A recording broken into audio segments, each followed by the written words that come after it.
오늘의 정치권 이슈를 김형주 전 의원, 정호김 전 의원 두 분 모시고 분석해보는 시간 갖도록 하겠습니다. 안녕하세요. 네, 안녕하세요.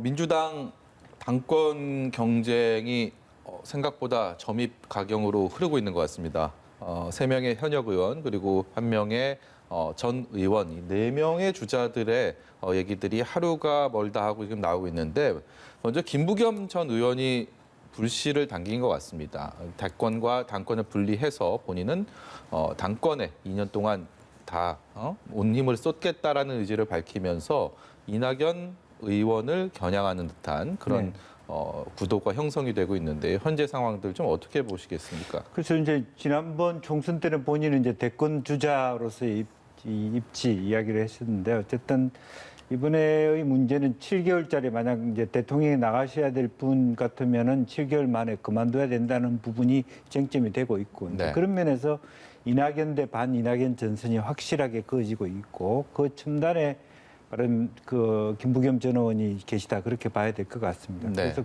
그런 것을 이제 변별성을 가지고 본인이 어떤 그 다른 뭐 현역 의원 두 분이 계십니다만은 그럼에도 불구하고 말하자면 역할을 가지고 말하자면 당을 끝까지 정리하는 당 대표로서 임기를 마치겠다라고 하는 것이 하나의 어떤 이번 전당대회의 큰 쟁점이 될 것이라고 보여지고 그럼에도 불구하고 말하자면 1강 3약 이런 형태가 되어버리기 때문에 그 세 분도 입장을 같이 하기 어렵지 않겠습니까? 네. 이제 누구 하나로 이렇게 모아내기도 쉽지 않은 부분이 있기 때문에 실제로 이낙연 대 반 이낙연 전선이 펼쳐지는 것은 정확하고 의미가 있습니다만은 실제적으로 그 결과치가 말하자면 이제 이낙연의 대세론을 꺾을 수 있느냐 하는 것은 또 다른 문제가 아닌가 그렇게 생각이 듭니다. 뭐 지금 1강 3약을 말씀하셨고 이 반 이낙연 연대 저희가 이런 뭐 표현을 쓰는 게 적절한지는 모르겠습니다만 어쨌든 이해를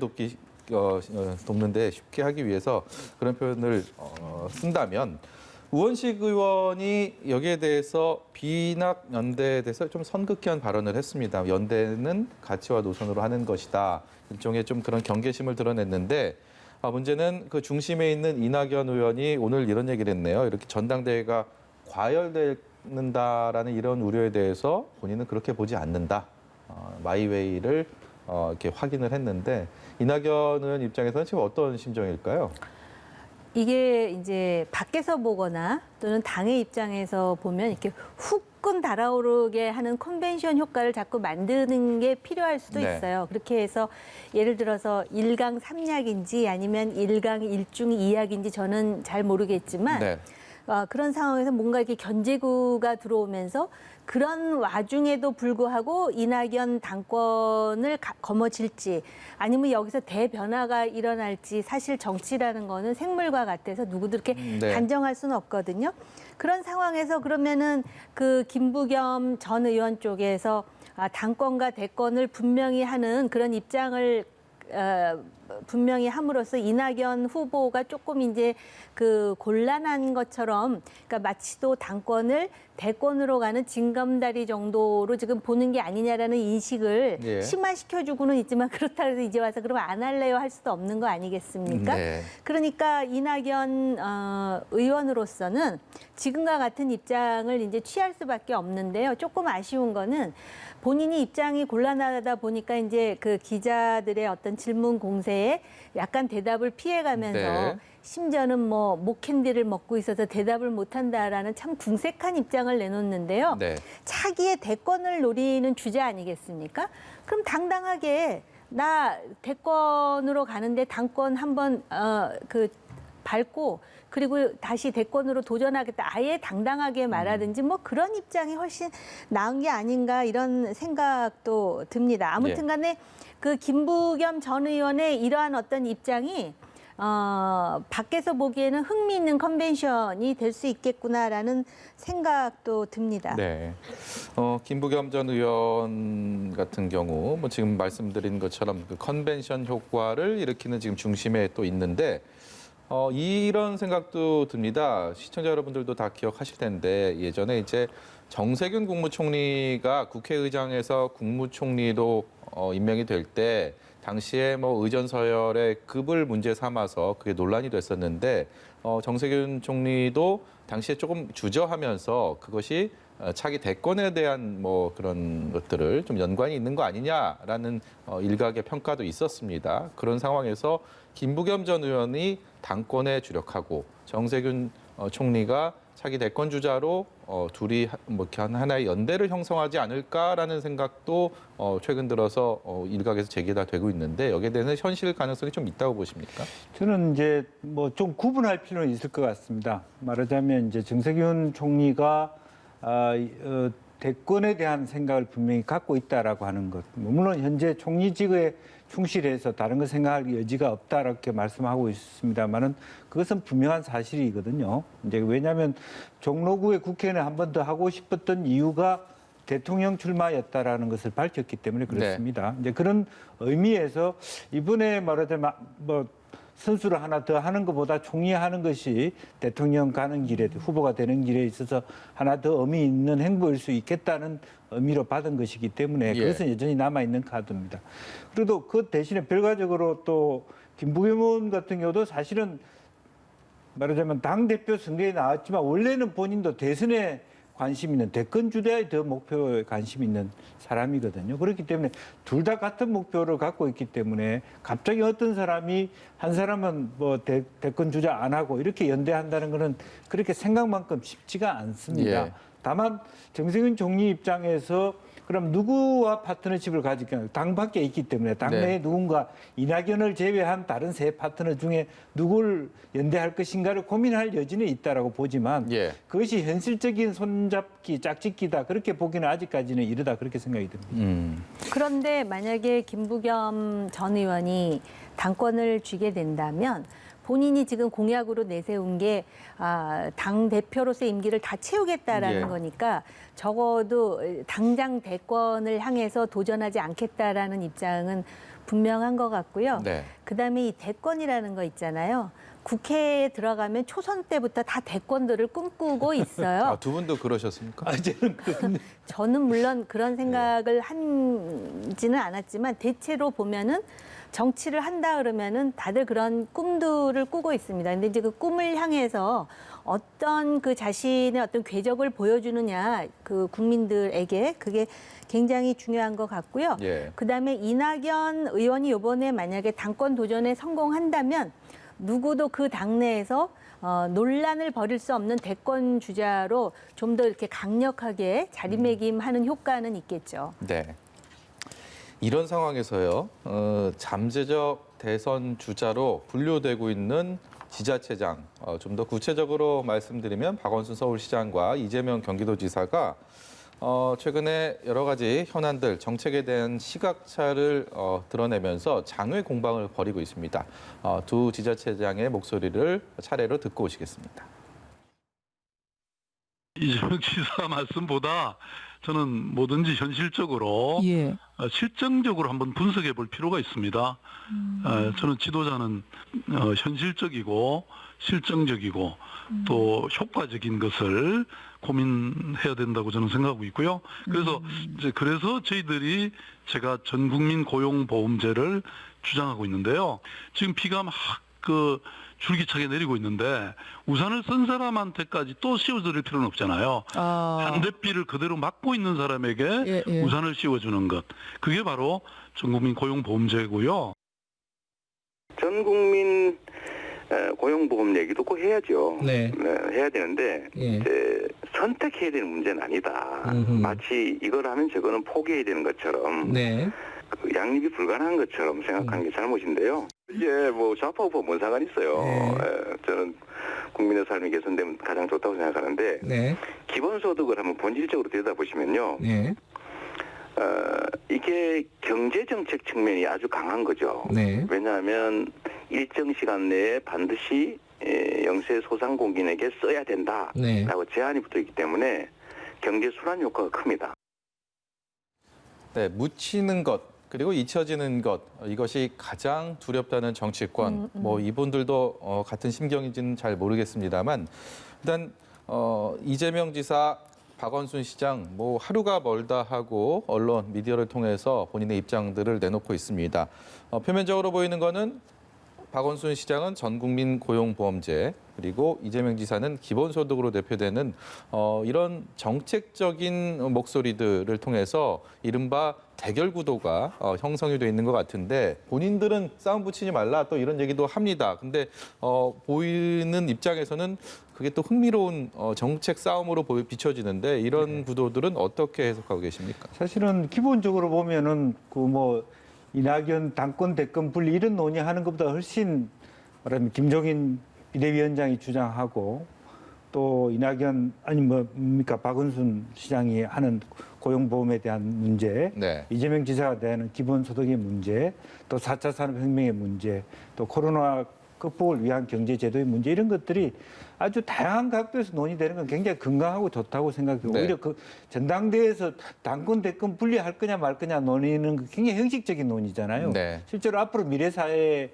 또 코로나19 포스트 코로나 시대의 한국 사회를 어떻게 이끌고 다음 정부의 역할이 뭐냐, 정당은 어떻게 바뀌어야 되냐, 이런 논의가, 이런 실질적인 논의와 함께 맞물려 들어갔을 때 굉장히 좋은 어떤 국민들에게도 좋은 시너지 효과가 있다고 보여지고, 사실은 문제는 저런 논의하고 실질적으로 당권파들의 논리가 겉돌고 있다는 게 문제죠. 그런 논의가 더 중요한 논의를 정치권에서 잘 받아들이면서 순화하면 좋은데, 우리 파가 하면 뭐든지 받아들이고 다른 파가 하면, 같은 당내에서도 사실은 그게 양당 모두의 현실이거든요. 네. 근데 그런 부분을 혁파시키면서 조금 더 치열하게 논쟁을 했으면 좋겠다는 생각이 듭니다. 정 의원께서는 어떻게 보십니까? 어차피- 존재감 드러내려는 거 네. 그렇습니까? 그래서 지금 싸움 붙이지 말라 이렇게 얘기한다 그러는데, 제발 우리 지금 싸움하는 것 좀 보여줘라는 심정 아닐까 싶은 생각도 예. 드는 게, 당권에 도전하는 것도 아니고 지자체장이 뭔가 이렇게 관심과 어떤 지지를 견인하려면 뭔가를 자꾸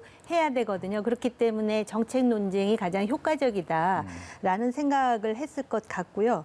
결과적으로는 이제 아직까지도 지지도가 매우 단단하고, 당내에 있어서 이 친문인 그 패권 세력의 힘이라는 거를 무시할 수 없잖아요. 네. 그러니까는 문 대통령과의 관계 같은 것도 중요한 변수가 될 것 같은데, 그러면서 이제 그 논쟁의 주제로서 전국민 고용보험제와 기본소득을 얘기하고 있지 않습니까? 그런데 참 흥미로운 거는, 그 전국민 고용보험제도 그렇고 기본소득이라는 것도 그렇고 결국 국민 주머니에서 나오는 전국민 고용보험제 기본소득인데, 그 얘기는 싹 빼고 그걸 가지고 지금 보여주기식 논쟁을 벌이는 게 아닌가. 박원순 서울시장은 지금 3선 아닙니까? 그렇기 예. 때문에 지금 당장 대권에 도전할 수밖에 없고, 이재명 지사 같은 경우도 지금 그 생각을 하고 있죠. 그런데 정책 논쟁하면서 현실적, 실증적, 효과적 이런 걸 주장하잖아요. 사실 현실적이고 실증적이고 효과적이래야 되는데, 보는 사람의 시각에 따라서는 이벤트적이고 매우 그 국민의 어떤 그 표 견인의 효과적인 거에 매우 천착돼 있는, 그리고 자기 확신이 너무 강한 그런 정책 주제가 아닌가. 그러니까는 그걸 하기 위해서 그럼 어떻게 재원을 마련하고 지자체적으로는 어떤 식의 노력을 기울일 건가에 대한 얘기는 없고, 사실 이렇게 주는 건 쉬워요. 세금 해다가 나눠주는 건 AI도 저는 할 수 있다고 생각을 하거든요. 네. 그런 차원에서 이제 대선의 계절이 오는구나라는 것을 피부로 느끼게 됩니다. 예. 속마음이 어떨지 일단은 저희가 잠시 후에 이재명 지사를 인터뷰를 할 예정인데, 그 인터뷰를 통해서, 1번 지원장 인터뷰를 통해서 이재명 지사가 어떤 얘기를 하는지 계속해서 지켜봐 주시길 바라겠습니다. 이번에 국회 얘기 좀 해보겠습니다. 여야 원내대표 오늘도 만나고 있고요. 지금도 잠시 후에 다시 또 비공개 협상을 하고 있다고 합니다. 내일까지가 원구성 협상 마감 시한인데, 여야 원내대표의 오늘 오전 얘기를 들어보고 오겠습니다. 미래통합당의 시간 끌기는 민생 발목 잡기이고 식물국회 만들기입니다. 국회에 국민의 절박한 요구보다 우선되는 것은 없습니다. 국민의 삶을 지켜야 될 시간에 상임위원장 배분만 따지고 있을 수는 없습니다. 민주당은 국정을 발목 잡기 위한 야당의 정략적 흥정에 응하지 않을 것입니다. 민생과 고용 안정을 위한 추경이 시급한 지금 민주당은 원 구성을 조속히 마무리하겠습니다. 전혀 진척이 없습니다. 이 민주당이 176석을 내세워서 네. 전혀 양보하려고 하지 않으니까 개원협상 초기부터 지금까지 여러 차례 만났지만은 네. 상황 변화나 진전이 전혀 없는 상태입니다. 나오는 이야기는 우선 뭐 추경에 필요한 몇 개 상임위만 뽑고 네. 나머지는 두겠다는 이야기도 나오고 뭐 정확한 속내를 이야기하지 않으니까 네, 네. 이 법사위가 정해져야만 딴 상임위를 어떻게 할 것인지 정해지는데 거기서 한 발도 못 나가고 있으니까 네. 그것조차도 오리무중이죠. 네, 이번 주 들어서 매일 같은 소식을 들려드리는 것 같아서 좀 송구합니다. 어제 드린 말씀을 오늘 또 하게 되는데 민주당 김태년 원내대표는 상임위 명단 제출해라. 시간 끌기용으로 활용돼서는 안 된다. 조호영 통합당 원내대표는 양보할 수 있는 사람들이 양보를 해야 된다. 법사위원장을 놓고 서로 가져가겠다. 양보할 수 없다. 이 분위기는 2주 초나 지금이나 마찬가지입니다. 내일이 박병석 의장이 통보한 마감 시한인데 결론이 어떻게 날지 지금 이 시간에도 치열하게 물밑 협상이 진행되고 있을 텐데 좀 전망해 보겠습니다. 아무래도 사실은 이러다가도 막 그 교착 상태에 있는 것처럼 보입니다만은 또 마무리 지을 수도 있는데 핵심 쟁점은 이런 것 같습니다. 법사위원장을 넘겨주는 대신에 법사위의 자꾸 수정 권한을 뭐 국회 사무처라든지 다른 어떤 뭐 기관으로 빼겠다라는 부분에 대한 논의가 마지막 쟁점과 접점이 될 것 같고요. 이제 그럼에도 불구하고 좀 우려스러운 것은 실제적으로 민주당 내 분위기 자체가 굉장히 강성 분위기, 전체적으로 말하면 그렇지 않으면 뭐 그 법사위 부분에 대한 그런 조정이 없으면 말하자면 강경으로 가서 뭐 투표 표대결을 하겠다라는 부분이 아직도 목소리가 높은 것으로 보여지기 때문에 상당히 앞으로 난항이 예상되고 있습니다. 이제 그런 면에서 실제적으로 보면 조호영 그 원내대표가 지금까지는 굉장히 유연하게 잘 대처하고 있다고 보여지는데 네.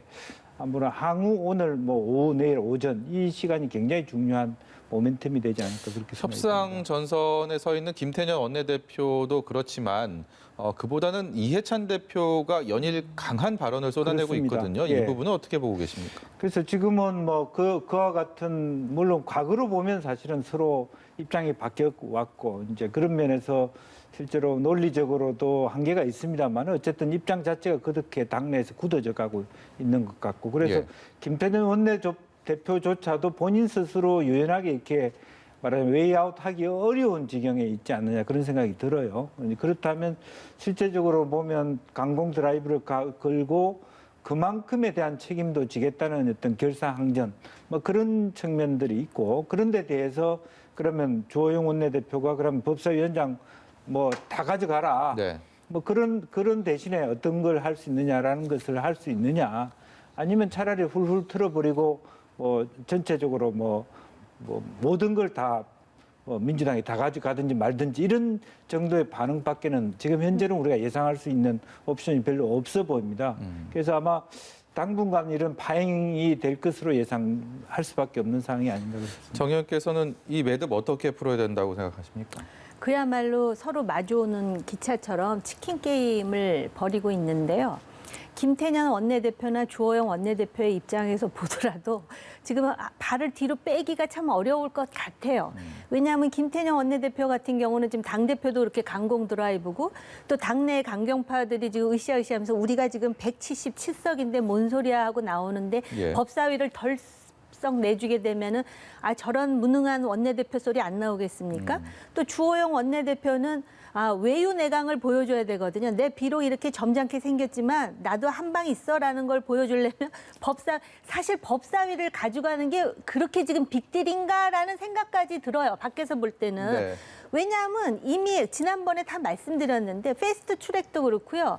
일하는 국회라는 게 여당이 자기네들 마음대로 하는 게 일하는 국회 아니거든요. 그럼에도 불구하고 이상한 동력이 붙어가지고 이제 자존심 대결이 됐습니다. 그런데 지금까지의 관행은 법사위를 야당에게 주는 건데 문제는 뭐냐면 야당이 법사위원장직을 받아가지고 자꾸 이렇게 그 법사위 이상의 올라온 법을 막 바꾸잖아요. 여기서 항상 사달이 생긴 거죠. 거잖아요. 예. 그러니까는 법사위 고유의 권한을 행사할 수 있도록 하고 관행대로 야당에게 주는, 그러면서 서로에게 명예로운 테러를 찾는 방법이 있을 것이고, 지금 여당이 생각하는 거는 예결위 플러스 알파를 야당에게 건네주고 법사위는 지키겠다라는 생각인 것 같아요. 근데 이게 무슨 남대문 시장에서 뭐 떡장사들이 흥정하는 것도 아닌데 볼성사납거든요. 그 지난번에 말씀드렸듯이 지금 주호영 의원은 나를 밟고 가라라는 말까지 하지 않았습니까?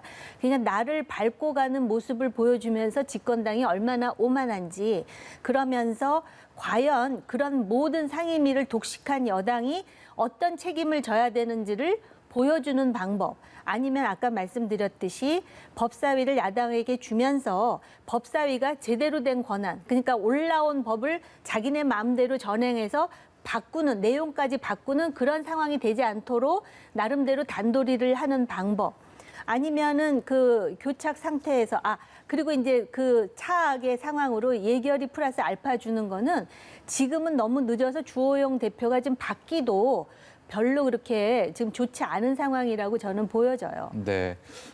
민주당과 통합당이 극적인 타협점을 찾게 될지, 아니면 공전 상태에서 21대 국회 상당히 오랫동안 진통을 거듭하게 될지, 일단 시한이 내일까지고 오늘 이 시간에도 협상이 진행되고 있기 때문에 내일은 또 어떤 얘기를 하게 될지 궁금합니다.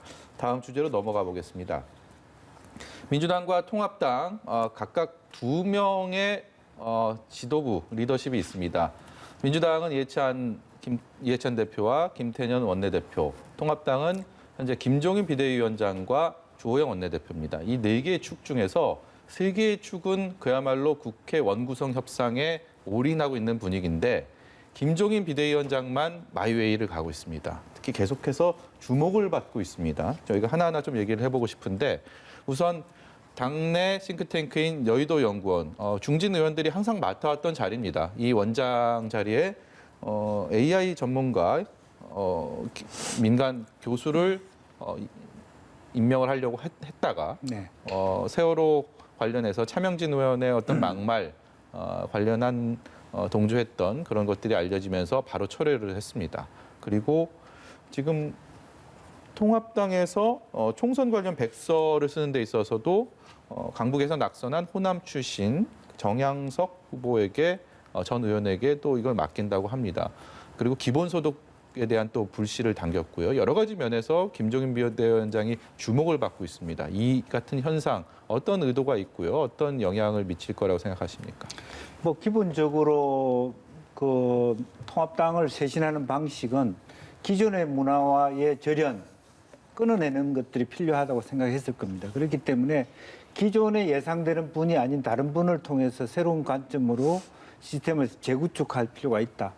그리고 리쉐이핑이라고 하는 것에 있어서 김종인 위원장이 가지고 있는 것은 세대적, 말하자면 낮추는 것, 좀 더 젊은 세대에게 일을 맡기는 것, 좀 더 유능한 세대에게 맡기는 것, 좀 더 미래 세대, 즉 4차 산업혁명과 가까운 사람에게 맡기는 것이라고 보여지는데, 그래서 뭐 AI 전문가, 그래서 실제로 말하자면 구글은 알고 있다 이런 책들이 있지 않습니까? 예. 실제로 여론조사가 다 틀렸다, 구글은 다 맞췄다 이런 부분이 있기 때문에 미래의 집권 전략 자체도 사실은 일반 여론조사 방식 가지고는 택도 없다. 다시 말하면 여의도 연구소의 과거 방식도 굉장히 의미 있었죠. 한때 여의도 연구소가 힘과 권위를 갖고 있었던 적이 있었습니다. 그러나 예. 최근에 들어서 그것이 중요한 뭐 자리인 것처럼, 소장이 자리인 것처럼만 생각됐지, 그것이 어떻게 미래 집권, 현재의 말하자면 미래통합당의 실패의 근원에 대해서 분석하지 못하는 한계가 있었습니다. 왜냐하면 김세현 의원 자체가 하나의 계파로서 소수파가 되다 보니까 모든 것들이 다 카팅되는 그런 좀 잘못된 관행이 있었던 거거든요. 이제 그런 것을 아예 차단하기 위해서 외부 수혈을 통해 아예 정치인이 아닌 또 4차 산업혁명 AI 전문가를 통해서 혁파하겠다는 의지는 굉장히 높다고 보여지는데, 단 하나 그것이 너무 현역 국회의원들이나 원내와 거리가 멀어졌을 때 이게 기하 중립에 놓고 엑스레이드 밟는 그런 결과가 나타날 수 있다는 것이죠. 예. 그러니까 실제적으로 새로운 사람으로 교체하는 건 좋지만 원내에 계시는 분들과 공감대를 이끌어내고 몇몇 원내대표나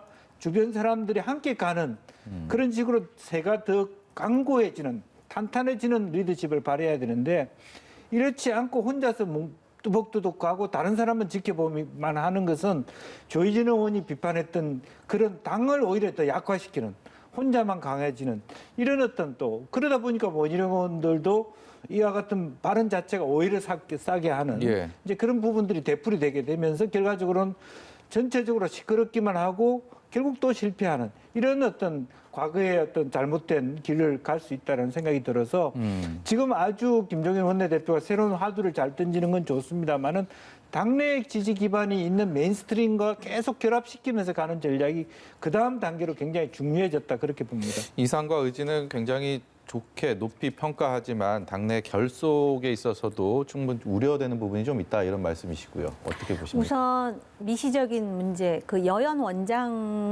원장직을 제안했다가 다시 철회하는 과정을 이렇게 보면서 일단 그분이 AI 전문가고 매우 미래지향적인 그런 어떤 방향성을 제시할 수 있다 하여 원장직을 제안했다가 차명진 전 의원의 세월호 막말과 관련해서 한마디 했기 때문에 어떤 당내 비대위의 의사결정 절차가 없이 그대로 김종인 위원장이 바로 철회를 했죠? 철회를 했다고 제가 들었거든요. 예. 과연 그 비대위라는 그런 의사결정 체제가 있음에도 불구하고 위원장 단독으로 철회하는 그게 개혁적인 것인지를 한번 본인이 좀 그 반추해 볼 필요가 있고요. 그 전에도 뭐 그 황교안 대표 때도 그랬고 바로 그런 의사결정의 문제를 제기한 거예요. 젊은 의사결정, 민주적 개혁적인 의사결정이라는 거는 자기하고 생각이 다른 사람의 의견도 들어가면서 필요하다면 설득해가면서 수렴을 해야 되는데 그 자리에서 했다?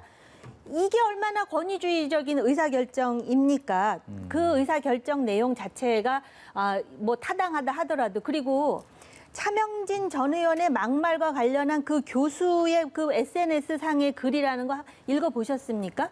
우리 정 앵커님은? 글쎄 그게 사람에 따라 다르겠지만 차명진 의원의 그 얘기만 하면 이건 다 나가야 되는 거예요? 네. 그건 아니라고 봐요. 다 누구나 자기 생각과 표현의 자유가 있다고 보는데 그런 제가 그 교수를 딱 그 얘기를 들으면서 탁현민 비서관 생각이 났어요. 네? 예. 성적으로 정말 입에 담을 수도 없는, 그래서 얼마나 많은 문제 제기가 있었습니까? 근데 일 잘한다고 지금 비서관으로 영전시켜 주잖아요. 예. 그렇게 하라는 건 아니지만 적어도 의사결정의 절차라든지 그 사람이 그러면 SNS에 차명진 의원과 관련해서 요구를 했다라는 건지 비방을 했다라는 건지 원색적인 표현을 했다라는 건지 그런 거에 대한 의견 수렴은 좀 있어야 된다라는 것이고요. 예. 본인이 주목받으시는 건 좋아요. 그런데 뭐라고 선언하셨냐면 결국 3040 세대들을 많이 그 관심 있는 정당으로 만들어 가지고선 그들의 어떤 생각이라든지 어떤 그들의 어떤 뭐랄까 신선하고도 발랄한 그러한 어떤 그 현실적인 생각 같은 것을 많이 수렴하는 것으로 알고 있는데, 보면 그냥 3040은 저 사람들 저게 왜 들어가 앉아 있는 거지? 말도 안 나오지 않습니까? 공식적으로 말은 위원장만 하는 거라면요. 네. 이거 완전 병풍이에요, 병풍.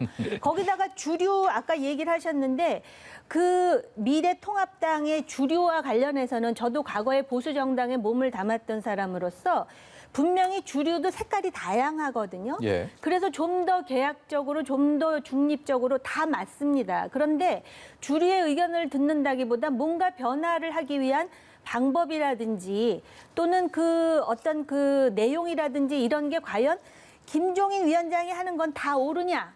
저는 그런 어떤 의식 자체가 이거는 그 미래지향적이고 또 뭐라 그러셨더라? 젊고 뭐 개혁적이고 이런 말씀을 하셨는데 그건 아닌 것 같아요. 그리고 정말로 그 당을 위한다면 젊은 사람들이 좀 주목받게 장을 만들어 주셔야지 본인만 저렇게 관심을 받으시면 안 되는 거 아닙니까? 네. 제 생각이에요. 개인 생각. 의사결정 구도에 있어서의 김종인 위원장의 독단과 독선이 우려된다라는 말씀이었습니다. 마지막 주제로 넘어가게 보도록 하겠습니다.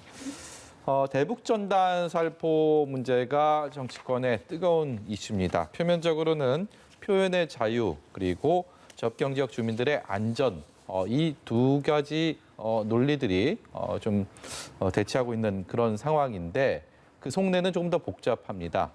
우선 김홍걸 민주당 의원이 관련해서 전단 살포를 금지하자라는 법안을 내놨고요. 물론 이 법안은 지난 20대 국회에서도 있었지만 그 당시에는 여야 입장차가 있어서 폐기가 됐습니다. 대북 전단 살포와 관련한 현재의 상황들, 통일부는 일단 그 단체들 고발을 했습니다. 여기에 대해서 어떻게 풀어가야 된다고 보십니까? 사실은 우선 그 교류협력법을 적용한 것은 좀 무리수가 있다. 좀 그렇게 생각이 들고요.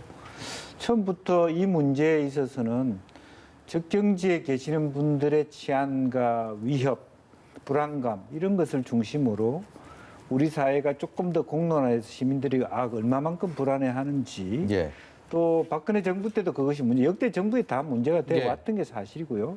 또 비라의 내용 자체도 굉장히 우리가 입에 담기 어려운 사실 외설적이기도 하고 또 유해한 물론 그것이 북한에 들어가서 그분들이 봤을 때 북한 민중들이 봤을 때 그게 굉장히 뭐 어떤 말하자면 북한 체제를 흔드는 데 도움이 되는지는 모르겠습니다만 네. 실제적으로는 시대착오적인 부분도 분명히 있거든요. 실효성에 대한 문제도 있고 예. 그런 부분이 있기 때문에 그런 문제일수록 말하자면 어떤 시민사회와 국민들과 또 적경지 본인 주민들의 입장들을 반영하면서 차분히 뒤에 말하자면 이 문제를 공론화하면서 풀어가야 되는 네. 천천히 풀어야 될 과제가 있다라고 네. 보는데 네. 너무 무리한 법 적용을 하고 있어서 오히려 이게 덫이 나고 있다. 이제 그런 생각이 들어요. 심지어는 이제 대통령 안보 고문이라고 해서 문정인 교수조차도 이건 당연히 그것은 문제가 있지만 이런 식으로 푸는 건 아니다. 이렇게 쉽게 얘기해서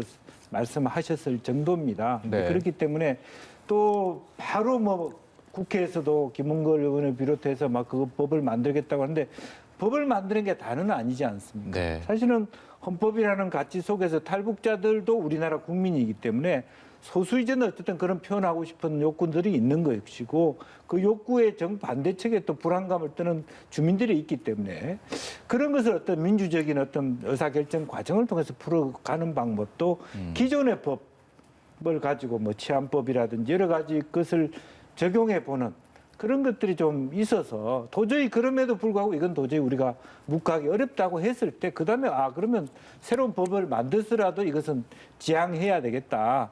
이제 그런 것이 있어야 되는데 너무 조급하게 지금 이 문제를 정부가 말하자면 대응하고 있다.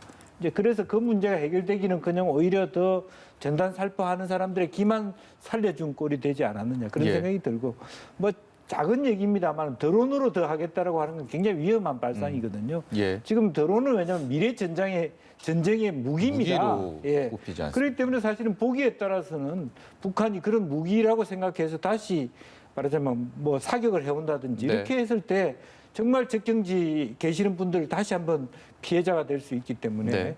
그런 측면에 좀 더 심도 깊게 논의하고 또 신중하게 정부가 대처해야 될 문제로 생각이 듭니다. 정옥 의원 하시고 싶은 말씀 많으실 것 같은데. 네, 일단 그 헌법상 표현의 자유라는 거는요. 지금 뭐 177석 아니라 정권이 아무리 강해도 이건 건드리면 안 되는 거예요.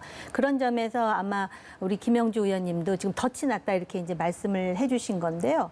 그리고 그 막상 그 통일부가 이번에 대응하는 태도를 보면 통일부는 정말 무능하다. 저는 아주 단적으로 그렇게 말씀드리고 싶은데 김여정이 그 날선 그 히스테리컬한 담화를 발표하고 4시간 만에 지난주에도 말씀드렸는데 뭐 전단 금지 살포 법안 뭐 준비 중 해갖고 지금 그 나온다는 거 아니에요?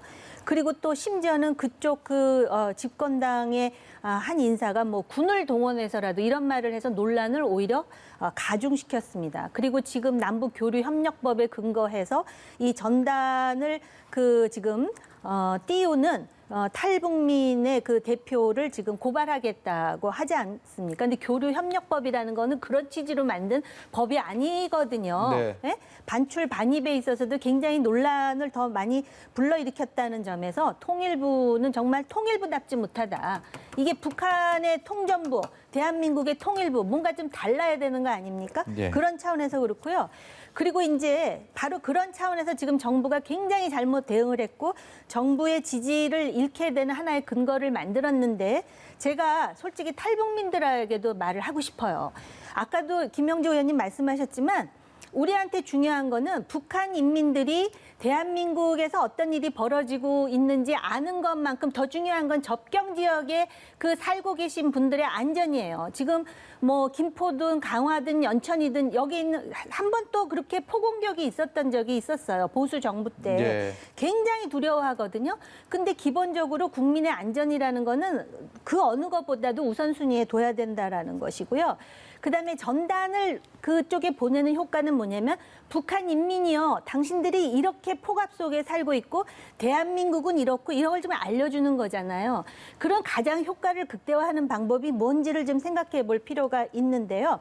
제가 볼 때는 우선 국제적인 협력이 필요하다라고 생각해요. 탈북민들만 공개적으로 할 게 아니라 적어도 그런 북한 인권이라든지 북한의 독재 정권에 대해서 관심을 갖고 성토하는 많은 국제적인 협력을 좀 견인을 하면서 내용에 있어서는 좀 더 그 정보 제공적인 북한 인민들의 알 권리를 충족시키는 예를 들어서 그 북한의 그 권력, 특히 그 김정은 권력을 자극시키는 가뜩이나 광적이고 비이성적인 정권인데 그걸 자극시킨다 하여 이게 무슨 효과가 있겠습니까? 그런 차원에서 좀 합리적인 생각을 해야 되고요. 그리고 원래 전단이라는 건 제가 알기로는 가장 효과가 있으려면 공개적으로 해서는 효과가 없습니다. 옛날에 우리 어렸을 때 삐라 젊으셔서 못 받아보셨을지 모르겠지만 저도 많이 받아봤습니다. 아 그러세요? 네. 전단 삐라라는 건 비공개로 할 때 이게 효과가 네. 극대화되는 거예요. 이거는 좀 참고하시고요. 아마 탈북민들이 대한민국에 와서 이 자유 대한의 품에서 우리도 뭔가를 해야겠다라는 어떤 그 부채의식이 있으신 것 같아요. 예. 그리고 그 전단의 효과가 있으려면 그런 부분을 좀 고려할 필요가 있다. 다시 말씀드리면 북한의 김정은 정권에게 어떤 식으로든 도발의 명분이나 빌미를 주는 행동은 안 된다라는 건 항상 머릿속에 갖고 계셔야 되고요. 네. 특히 마지막으로 지금 그 김여정이 지금 거의 그 광분하고 있지 않습니까? 북한에 뭔 일이 일어난 것 같아요. 왜냐하면은 지금 김정은의 나이가 채 40도 안 됐는데 벌써부터 후계자 얘기를 하고 그럼 분명히 저 내부 상황이 심각한 상황일 수도 있는데 적어도 그러한 심각한 상황에 내부의 어떤 그런 그 압력을 밖으로 쏟아내려는 빌미를 오히려 이 전단이 주어서는 안 된다라는 것을 좀 그 고려하신다면 적어도 진영 논리가 아니라 표현의 자유를 극대화하면서 북한 인민의 알 권리를 극대화하면서 그러나 가장 중요한 접경 지역의 주민들의 안전을 생각하는 예. 그런 성숙한 대북 전단 살포가 되어야 될 거라고 생각을 합니다. 네, 종합 정리를 잘 들었습니다. 오늘 말씀 여기까지 듣도록 하겠습니다. 지금까지 김형주 전 의원, 정호김 전 의원이었습니다. 고맙습니다.